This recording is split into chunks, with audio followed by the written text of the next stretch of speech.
जादुई चेहरा।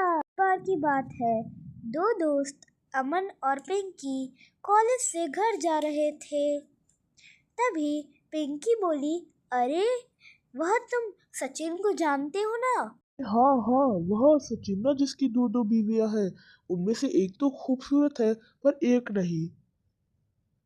मुझे तो उसकी कहानी सुनने का बड़ा मन है। अरे हाँ, मुझे भी। मुझे पता है इसके बारे में, कौन बता सकता है?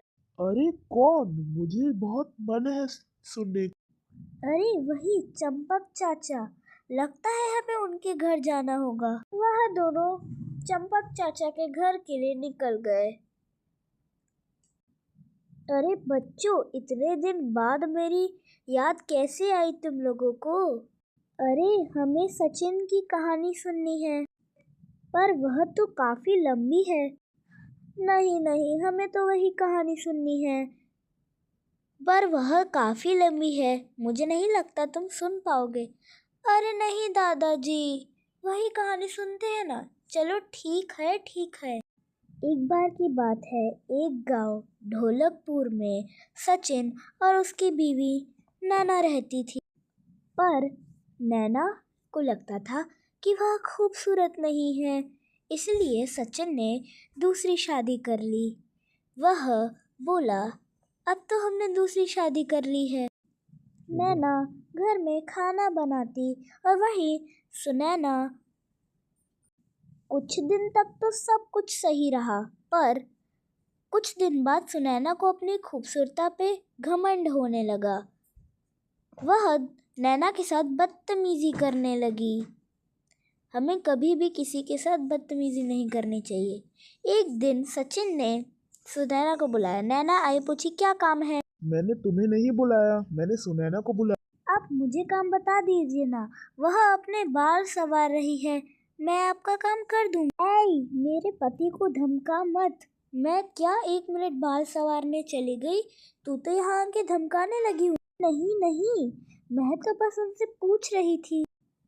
जाके घर का काम कर ठीक से, ठीक है? तेरे जैसे के लिए हमारे घर में वैसे भी जगह नहीं है। दीदी, पर मैंने क्या किया? तू तो बोली मत, मुझे तुझसे कोई बात नहीं करनी। अरे अरे, तुम दोनों चुप हो जाओ, मेरा सर मत खाओ। ना उदास होकर वहां से चली गई। अरे मेरी प्यारी बीवी, उससे मत नाराज हुआ करो, वह तो कुछ भी बोल जाती है। तुम उसको छोड़ो, मैं शहर से बाहर जा रहा हूँ, कल रात तक लौट जाऊंगा। तो तुम उससे सारा काम करवा लेना, ठीक है? अरे आप मेरे से वहां लिए गहने और साड़ियां लेकर आएंगे ना? हाँ हाँ। यह लीजिए आपका दूध। वह थोड़े दिन के लिए जा रहे हैं, तुझे अपना काम ठीक से ही करना है, कामचोर कहीं की। मैं तो अपना काम ठीक से ही करती हूँ। वह अपने आप को शीशे में देखी और कही, मैं इतनी बदसूरत क्यों हूँ? मेरा तो मन करता है कभी कभी मैं ये घर, यह गांव सब छोड़ के चली जाऊं एक जंगल में। अरे यह पेड़ इतना गंदा क्यों हो रखा है? मैं इसको साफ कर देती हूँ। अरे देवी, तुम कौन हो? अरे अरे, मैं नैना हूँ। मेरे पास बहुत दुख है, मैं क्या करूँ? तुम उधर चले जाओ, तुम्हारा दुख खत्म हो जाएगा। अच्छा ठीक है। अरे यह पेड़ ऐसा क्यों है? मुझे इसको सहारा देना हो। हाँ, चल इसको लकड़ी से सहारा देती हूँ। तुम उधर चले जाओ। अरे बाबा, मैं आपके दर्शन पाकर धन्य हुई। तथास्तु, मुझे तुम्हारे दुख के बारे में पता है। काम करो, तुम यहाँ के तालाब में डुबकी लगाकर वापस यहाँ पर आओ। ठीक है महाराज जी। वह डुबकी लगाई और उसने देखा, अरे वाह, यह कैसे हुआ? वापस आई और कही, धन्यवाद, मैं आपकी वजह से अब मैं खूबसूरत बन गई हूँ। हाँ हाँ, अब जाकर अपनी जिंदगी ठीक से जियो। अब तुम खूबसूरत बन चुकी हो। यह सुनकर नैना बहुत खुश हो गई। उसकी आंखें हाँ हाँ, जाओ और अपनी जिंदगी अब खुलकर जियो। अरे सुनैना, आज मैं एक तालाब में डुबकी लगाई थी और ऐसे मैं बहुत खूबसूरत बन गई। यह इतनी खूबसूरत कैसे बन गई? लगता है मुझे भी जाना पड़ेगा। वह भी जंगल की तरफ निकल गई। उसने देखा, अरे यह इतना गंदा और भद्दा पेड़ यहाँ क्या कर रहा है?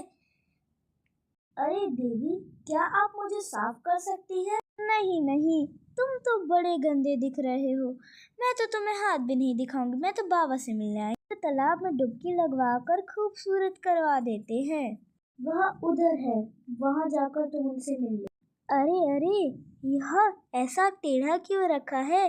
ही। अरे क्या तुम मुझे लकड़ी से सहारा दे सकते? तुम मुझे बस वह बाबा का रास्ता बता दो जो तालाब में लेकर डुबकी लगवाते हैं। मुझे तुम्हारी मदद करने का कोई शौक नहीं है। तुम उधर चले जाओ, तुम्हें वहां मिल जाए। बाबा, मैं आपसे मिलकर धन्य हुई। आप वही है ना जो तालाब में लेकर डुबकी? वह मुझे बस तालाब बता दीजिए अब। उस तरफ है वह तालाब, जाओ और डुबकी लगाकर वापस आओ। वापस जरूर से आ जाना।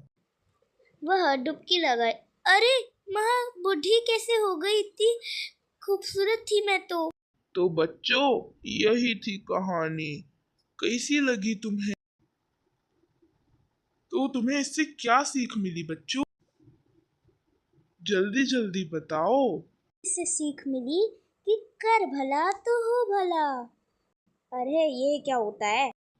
इसका मतलब है कि अगर तुम किसी का भला करोगे तो तुम्हारा भी भला होगा। तो अब इसे जरूर से फॉलो करना। भला तो हो